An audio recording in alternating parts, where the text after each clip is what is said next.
রেফারির প্রতিপক্ষ তিনি টসটা করছেন 90 দশকের ঢালা এবং গতি রেফারি সবাই ক্যামেরা প্লিজ লেগ টাচ করার চেষ্টা করছেন লেফট কর্নারে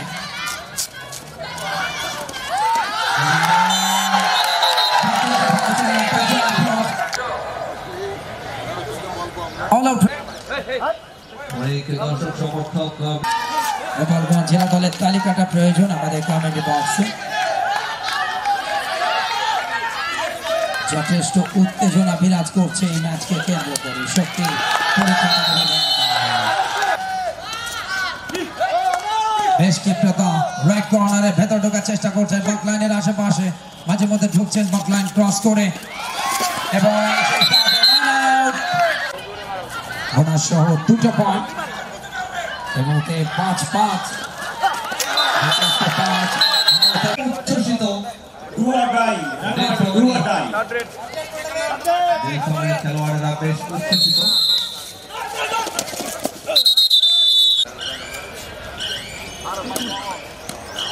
সেই সুযোগটা অবশ্য হয়নি ভালো খেলাটা দেখতে পাচ্ছেন যেখানে লালমনির হাট রাঙামাটির পক্ষে ধরা পড়ে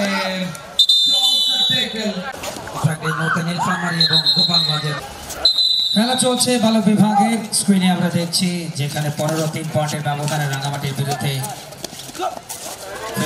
লালমনিরহাট এগিয়ে লালমনিরহাট রংপুর বিভাগের ঐতিহ্যবাহী একটা কাবাডি ফেডারেশনের বর্তমান সাধারণ সম্পাদক জনাব SM নেওয়াজ সোহাগ তার যে প্ল্যানিং এবং সেই প্ল্যানিংয়ের বাস্তবায়নটা 31টি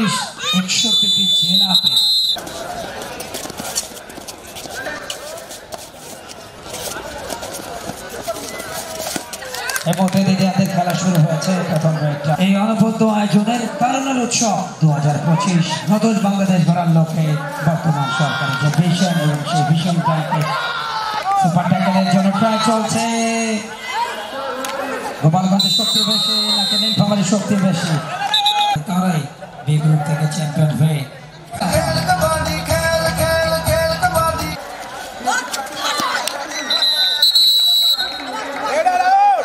নিতে পারেনি প্রতি আক্রমণ সোহানা খানম দারুণ পারফরমেন্স ছিল গত ম্যাচে সাতক্ষীরার বালক এবং বালিকা ভাই দল তারা প্রতিদ্বন্দ্বিতা করছে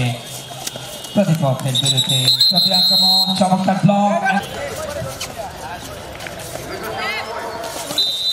আরেকটা পয়েন্ট দিনাজপুর অনেক অভিনন্দন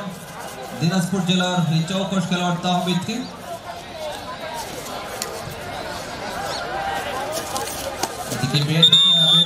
শুরু হয়ে গেল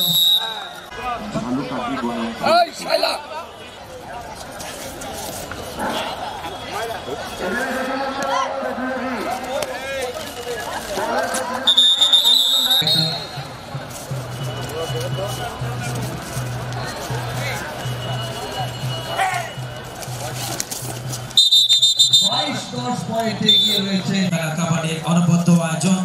পল্টনের ঐতিহাসিক আউটার মাঠে